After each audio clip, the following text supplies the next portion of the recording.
Hello, everybody. It's Billy O with another edition of the Huns Oldcast. It's July 17th, 2023. It's season 4, episode 6. We haven't done this in a while, but it's great to have our director of rugby, Shotgun Willie Austin Willis, and our head sevens coach and fly half this last year in 15s extraordinaire, Zinzan Elan-Puttick. Zinny, how you doing? Doing well, Bill. How about yourself? Doing good too. It's finally as hot in Palm Desert, California as it is in Texas. I don't know. I think we'd like to take you up on that because I don't know. This heat's pretty unbearable at the moment. 115 today here. So Okay, well, I think you got us beat. 24% humidity though. So Yeah, fair. I mean, there is a difference in that humidity factor. That's because I'm from the panhandle of Texas, so there we have dry heat. So 102 day isn't nearly as bad as 102 day with 100% humidity. yeah, it gets pretty rough. Austin, Shotgun Willie, how you doing? Doing great. Glad to be back. I think this is my fourth time on the old cast. You are the record holder at the moment. Yeah, there we go. You are the record holder at the moment. You know, just like Corey Jones has played in more clubs than Elton John. That's it. You've been on the old cast more than anybody. Everybody, Shotgun Willie comes because he's named after a booby bar in Glendale, Colorado, just so everybody out there knows. There we go. Before we get into this, today's episode is brought to you by 512 Solar and our other sponsors as well. Austin works for 512 Solar. You guys, full disclosure, so that we can get around any appearance of a conflict of interest. Hamilton Barnes is a big sponsor of us this summer with Sevens and with Bloodfest. The Marie Company, Harold Hoffman, he's an old boy, sort of like me, not as old as me, but he still ambles around on occasion. He's put a lot of Huns in houses. I recommend seeing him. If you want to buy a house, Tejas Tonic. I'm not sure what I know about this, except for there's weed in it, apparently, but it's not alcoholic. It'll get you a buzz a different way. Carl Dahlberg brought that in. Thank you, Carl. And of course, Austin Beer Works, who gives us a lot of free beer, and A-Fact Pest Control, owned and operated by Hun Anthony Arnold, who I am told might have been the meanest player and the dirtiest player in Hun's history, which, if it's true that he was worse than James Elston of my era, that's saying something. But anyway, thanks to all our sponsors. Back on with the Huns summer bucket hat. Zinny, before we get into Huns rugby, what the hell happened to South Africa in the first half on Saturday? I wouldn't even say first half, Bill. It was more like the first 15 minutes. But no, honestly, I think New Zealand came out swinging, got the upper hand pretty early on in that match, and then South Africa was chasing it from the get-go. So I think ultimately it's the previous World Cup cycle, the Springboks toyed with that, where they sent like half the squad to New Zealand early, and it paid off. Then we beat New Zealand in that rugby championship preparation, and this time it didn't work out so well. So yeah, if anything, it's just another way to look at yourself in the mirror and prep differently. I know you still want to win a rugby championship, but ultimately the main goal and prize is to win that World Cup. So yeah, a lot of things need to still change, in my opinion, for them to be a serious contender moving forward. Well, not having Pollard and Khaleesi was big too, I think.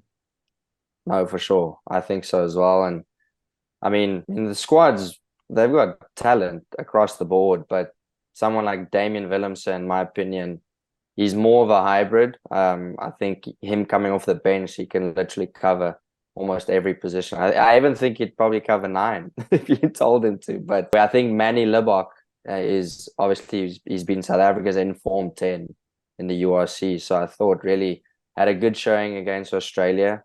Maybe would have been a good opportunity to throw him in there again against the All Blacks in New Zealand. But yeah, ultimately, I think it's just trying to get combinations going and seeing what works. And I think this weekend proved that didn't work. Well, I'm an All Blacks fan, and as a former third rower, I thought the All Blacks third row played really well in that game. So enough about Southern Hemisphere rugby. I agree with you that it's a nothing burger compared to the World Cup. I think the All Blacks just had something to prove to try and get themselves some momentum. In that regard, they probably had more on the line than South Africa did. I have to say, switching to the Huns, which is why we're here, as a fan, and obviously I'm on the board, so I have an invested interest in raising money and supporting you guys and wanting to see results. I am very impressed with the continuity of this group of guys you have, not just the top 12, but some subs that you were able to bring in the last qualifying tournament. And, you know, I thought that we looked absolutely great.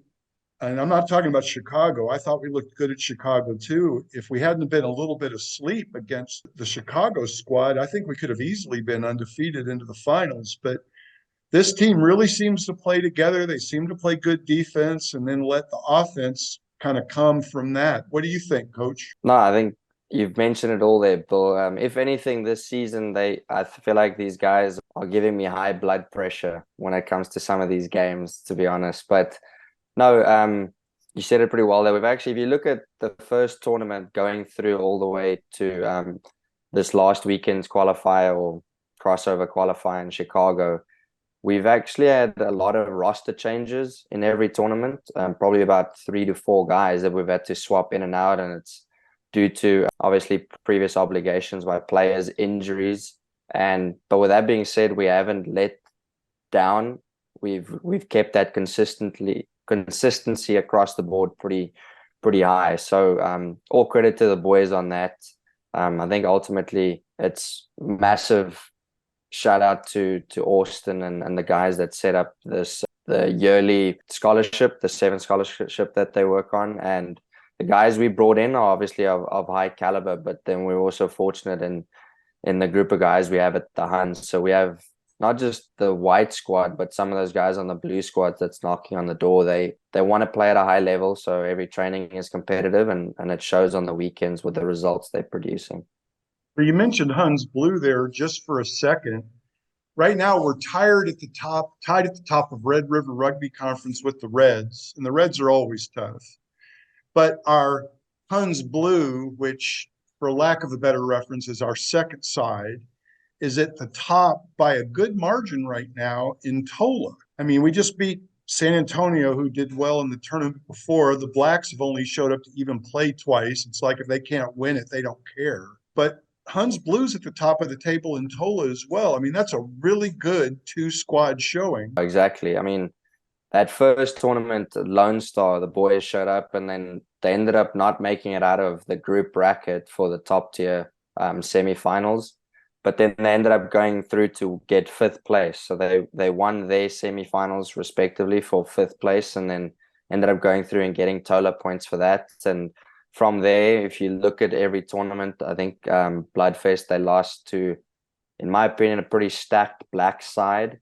But some areas in that game, if you fix that, rectify those mistakes, which you don't get to take those back. But they had a great showing against the Blacks, and then I believe in Houston they lost to the Blacks in the semifinals, if I remember correctly. So yeah, they've really produced great results. And then this weekend it was the only team we sent to the Woodlands, and the boys did extremely well. They lost their first game against a non-Tola competing red squad. So they used the weekend as a qualifier for their players to get qualified for nationals. And we didn't know that at first. So we went in, I believe we lost 26-7 in the first game. Once again, they just pounced on our mistakes, so it wasn't a bad showing. The score may reflect something differently, but then from there, as you mentioned, Bill, we ended up beating San Antonio and the Woodlands, and then we had to play San Antonio again. And we also, the past 2 tournaments, we lost to San Antonio, so they have a pretty strong outfit down in San Antonio. So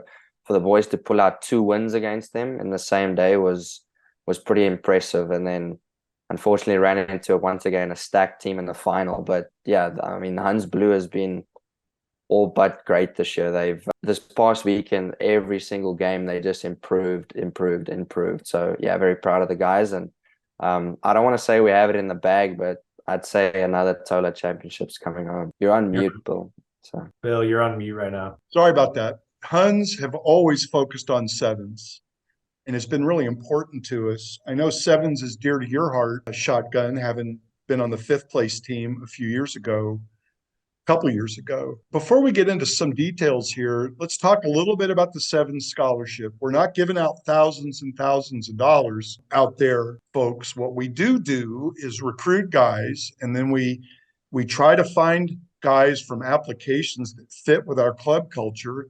And then we help them with housing, maybe a little bit of travel money, a little bit of beer money. We try to help them get a job so that they can have a summer sevens experience in Austin. Did I get that right, Austin? And how's that working out for us in your opinion?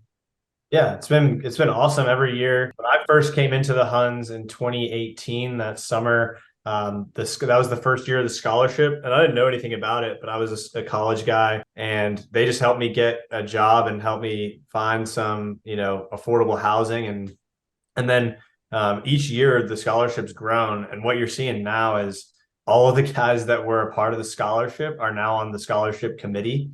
So it was me, and then Zinzan, Austin Vandiver, Ricky Chestnutwood, Justice Deli-Bovey, Pat Coleman, all guys chipping in to recruit and kind of take all the applicants from across the country, from big schools and small schools, local and far, to dwindle down the list to guys that we think can push for the top side, guys that we think are club fits, high character guys, and we've nailed those, I think, the past couple of years, and they've really turned out for us, and oftentimes have stayed in Austin to play for the Huns. So this year we have Aiden Ridgway from Arkansas State, Hugh Johnson from Notre Dame College, Steph Herbst returning to the Huns from scholarship last year, and then a couple more guys that have kind of taken on like a walk-on type role with Fawad Raja and Xavier. I'm not sure how to pronounce his last name, but guys that have come in and really boosted the twos or the blue team to big success. So all of those guys have hit, and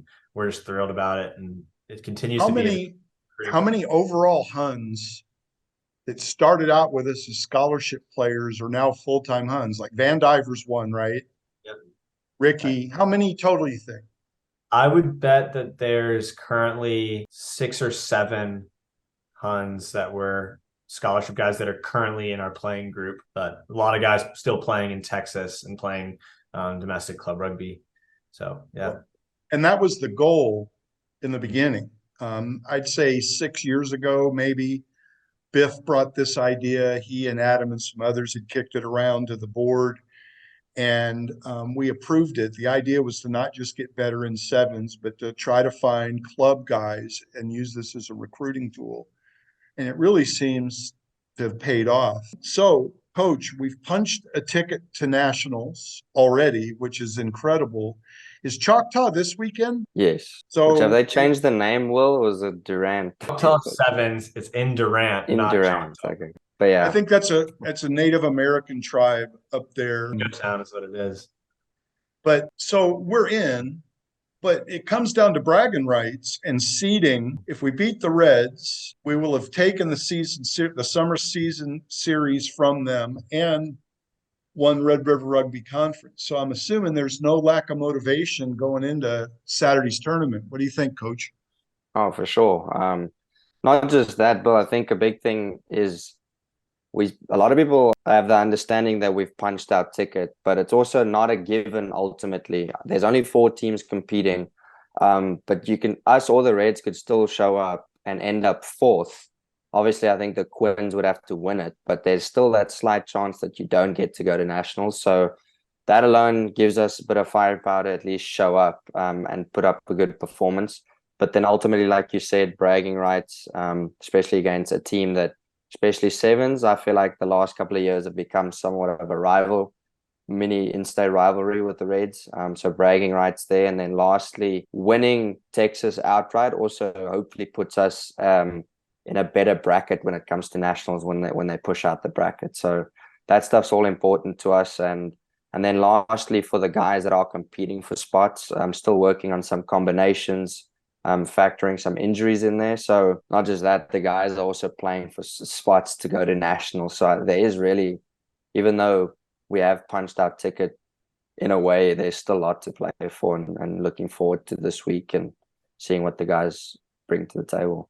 Well, good for you for some really solid coach speak there on the nothing's guaranteed yet. I agree with you. Nothing's ever guaranteed in life. I've crunched the numbers. We'd have to like get in a car wreck and not show up. Oh, for sure. And have the Quins run the table. But, you know, the notion that we're competing for spots on this club right now and that guys are supporting each other regardless.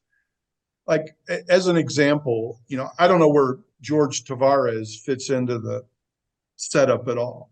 But here's a guy that isn't always playing on the whites, I think, that shows up and comes in at halftime in that first game and scores 2 or 3 tries, just wild man, and then ends up having 7 tries on the day. Yeah, no, I mean, George was unbelievable. We maybe inflated his ego a little bit too much there because he really enjoyed our mini court session, but we got him back for that. But no, George is a great example of someone that he's been on the whites the majority of the season. There was just one tournament where we actually had him captaining the Blues, trying to get guys eligible for nationals, and yeah, he ran the table on the Blues that day as well. I think he scored 9 tries in Houston, something ridiculous.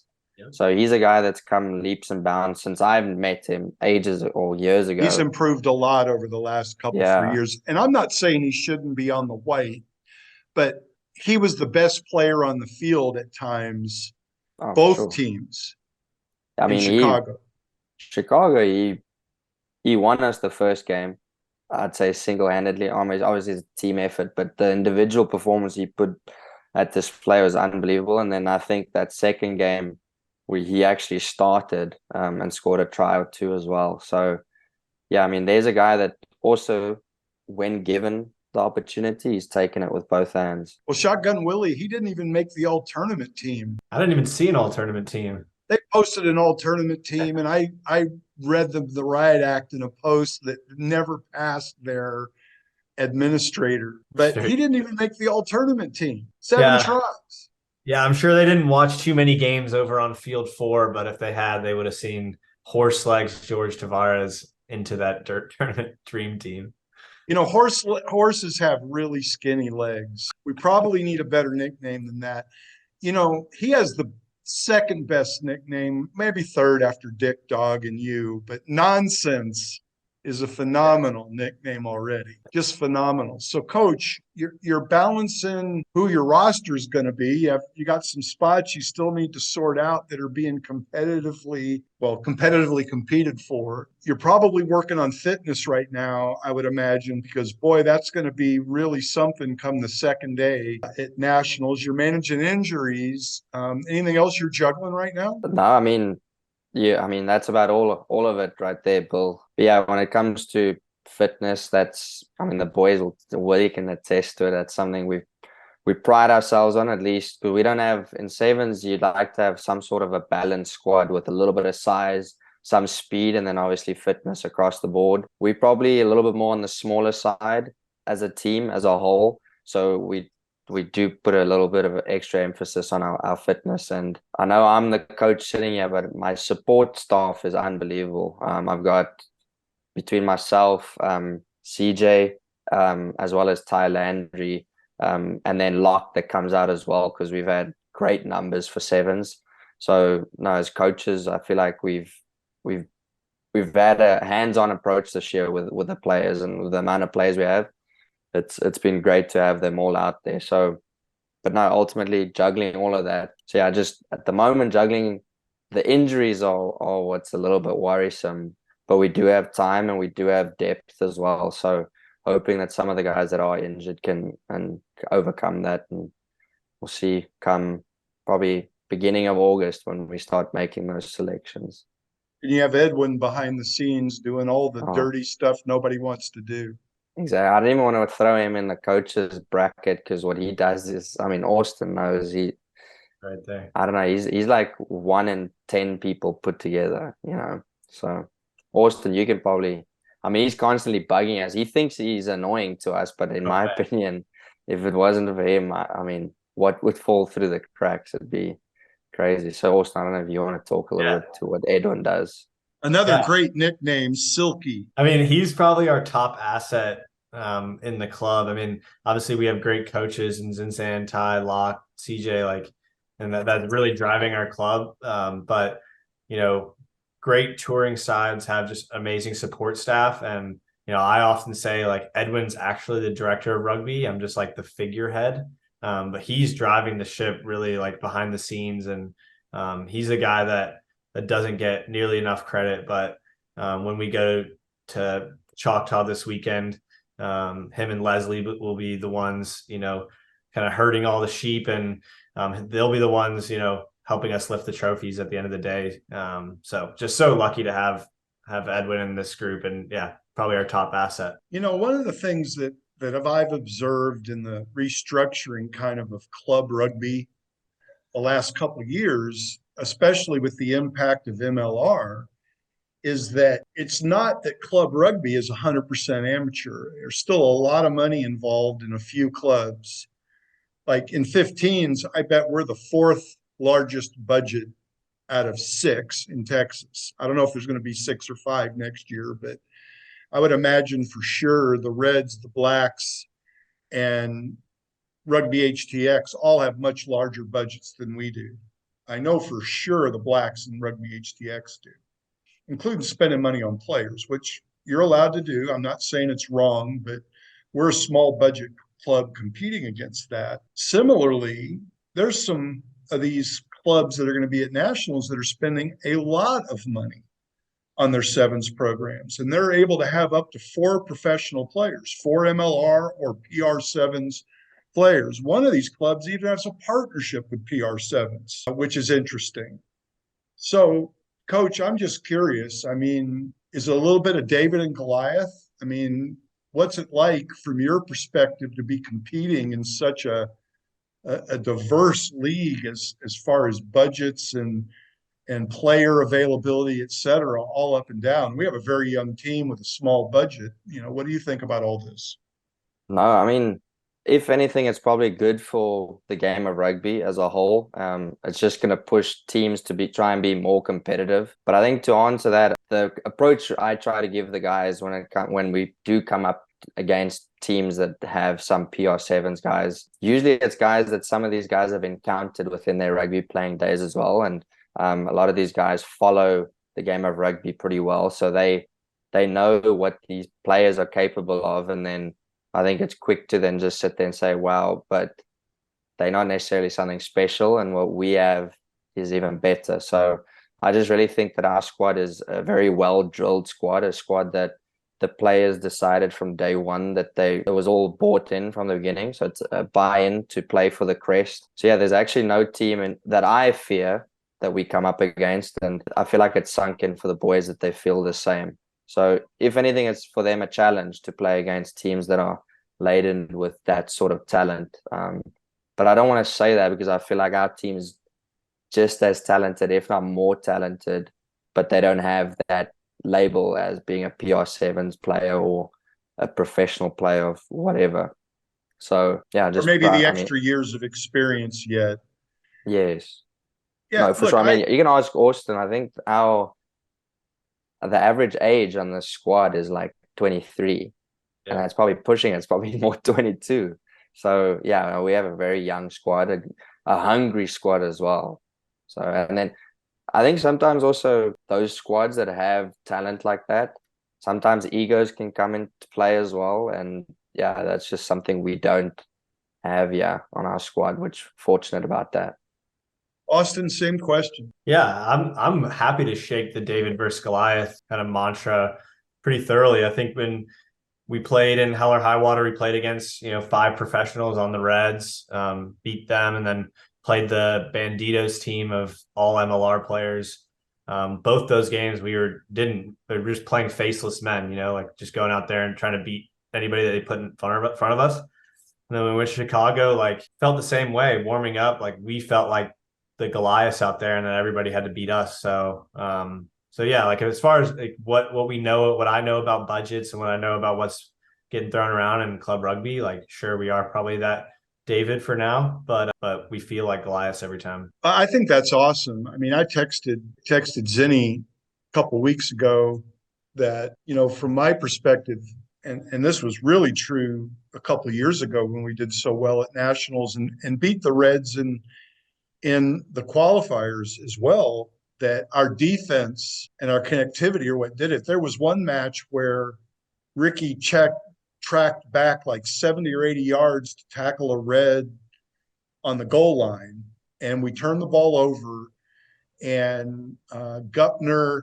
and Case did basically a two-man try all the way down the right sideline to win the match and set us up to win that tournament at the Blacks place, to actually come out on top and give the selectors no choice. On paper, we were probably outmanned in that match down in Houston, but we won anyway. And there was no doubt who was the better team in that match at Burr.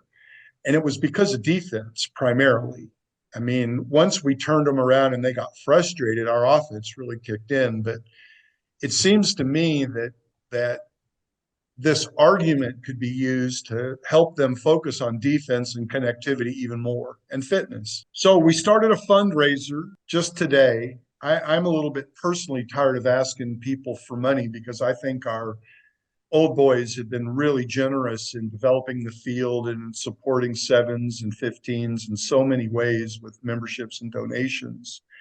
But that said, our digital team, our website team have put up a great program to help raise money. It's, I think, a $12,000 budget to send a team to nationals. Chris Hansen has already gotten us a grant from the Texas Rugby Union. By the way, guys, just informationally, social memberships matter on so many levels. We have 160 total members of the Huns, and a bunch of those are social members. We get a grant from the TRU for every member we have. So in addition to the money that you guys have donated to the club, your membership makes the grant from the TRU even bigger, and it was $4,000 this year. So we're going to raise $8,000 as a club. Players are going to raise some of that money. They're doing fundraising things, and we're looking for donations. I think there's some other programs. There's a bar crawl, a pub crawl that somehow is going to be a fundraiser. I don't really know how that works, if you guys pick everybody's pockets when they get hammered or what. But if you want to know more about the fundraiser, check out Facebook. If you're on Discord, check out there, or you can text or email me, Andrew Heller, Dormat Mitchell, Hansel Johansson, and we'll get you pointed in the right direction. But all that's voluntary. And for everybody that's already donated to our club this year to develop the land, and all the different levels of membership we have, from first 15, where guys have donated $10,000 and $100 a month forever, down to just being a straight social member or a donor. We appreciate all you guys out there. Austin, you just did a big survey on where we're going as a club and what we're going to try and do with 15s and 7s going forward. I don't need you really to talk about the results necessarily, but man, some of the discussions were pretty impressive. What do you think about all that? Yeah, it was pretty awesome to see guys really buy into what we're trying to accomplish, and buy in and kind of renew their commitment to the club. It was cool to see at the start of the 7th season, myself and the coaches laid out 3 goals. It was, qualify for nationals, which we've done, win TOLA, which we feel like we're going to do, and refine our club culture around communication and continuity and showing up and volunteering. And so that's playing out really thoroughly in the 7s program. And I really just wanted to get across to the club, like, we want to see this translate into the 15s, and got, 40, 50 guys all chiming in saying that they're ready to do that in all different ways. And so feeling a lot of really good momentum around the club right now, and to take on, the remainder of the 7th season, but also the 15s next year. Well, we play in the toughest 15s league in the country, in my opinion. 3 of the last 5 15s national championships have gone to us, the Reds and the Blacks. The Blacks have won a bunch of D3 championships. And Rugby HTX is no joke. I mean, they are no joke, and the Quins are getting better. So I love it. I'm a 15s guy. I love it that we're focusing on 15s. How was your first year as director of rugby, Austin? It was awesome, man. It's so fulfilling to lead the guys, administratively and then on the field and get to leave a big fingerprint on the club. It's honestly like just a huge passion of mine, and every win feels that much greater when you're the director and kind of looking after the coaches and along with the players. Every win's magnified, every loss is magnified. But I absolutely love it, and I'm excited for another year around. Well, it was interesting, the discussion about bringing Austin on board as the director of rugby. At the end of the day, I think your enthusiasm is what got you over the hump for everybody, not to mention your connections and your experience. And, I think there's a really good core group of young guys in our club right now. You, Van Diver, Ricky. I can't believe that Alex Reese has left town. I'm going to have to give him some shit when I see him. But we have a lot of young guys really invested in the club right now, and that's awesome. I really appreciate what you've done this year. I think you've done a good job. Thanks, man. I really appreciate that. Zinni, appreciate you getting me a spot as well. Help putting my name what? in the hat. Really appreciate you putting my name in the hat in the first place. Well, I thought you were a logical choice. The only question was youth and sort of general TRU experience, but we had guys that could help you with that. Yeah. Your connections with MLR and just running a club and traveling and all those things meant a lot. And, old farts can't run players.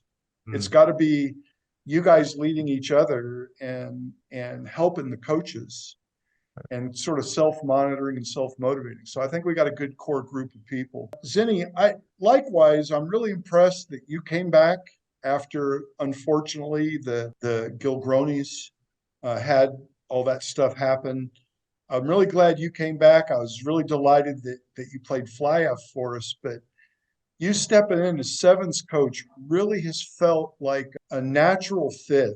And you've done a lot of things in rugby, man. How is this, 15 season and the rebuilding we're trying to do there, and in this 7 season? How's that been for you? No, Bill, thanks for the kind words, but no, I'd say nothing but short of rewarding as well. Ultimately, Austin was one of the first guys that reached out and said, hey, there's a place at the Huns if you don't decide to go play somewhere else. And so, yeah, there was still this balancing act of whether or not there was still going to be a team in Austin. And I think some sales fell through and so on. And then I think I made the decision around October that I wasn't moving on. My wife and I had our first little one in September.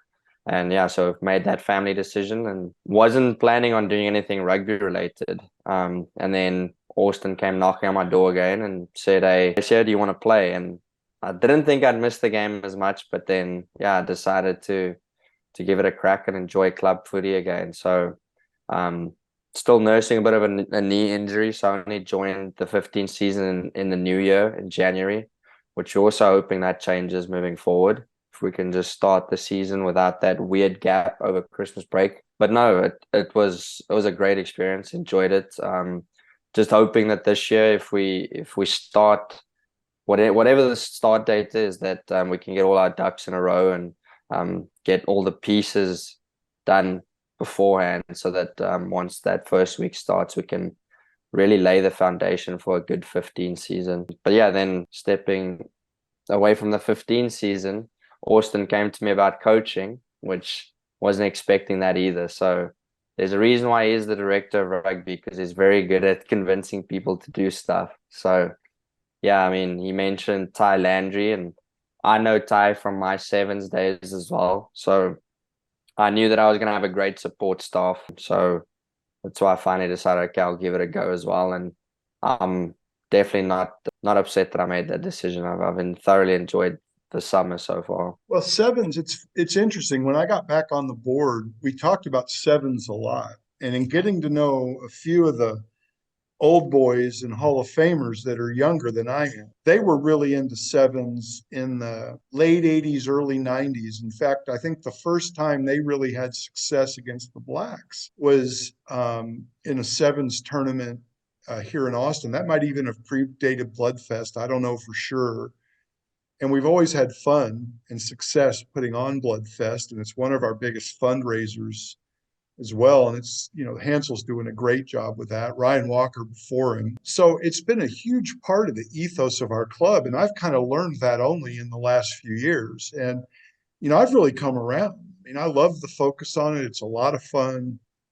And the guys seem to have a lot of fun playing it.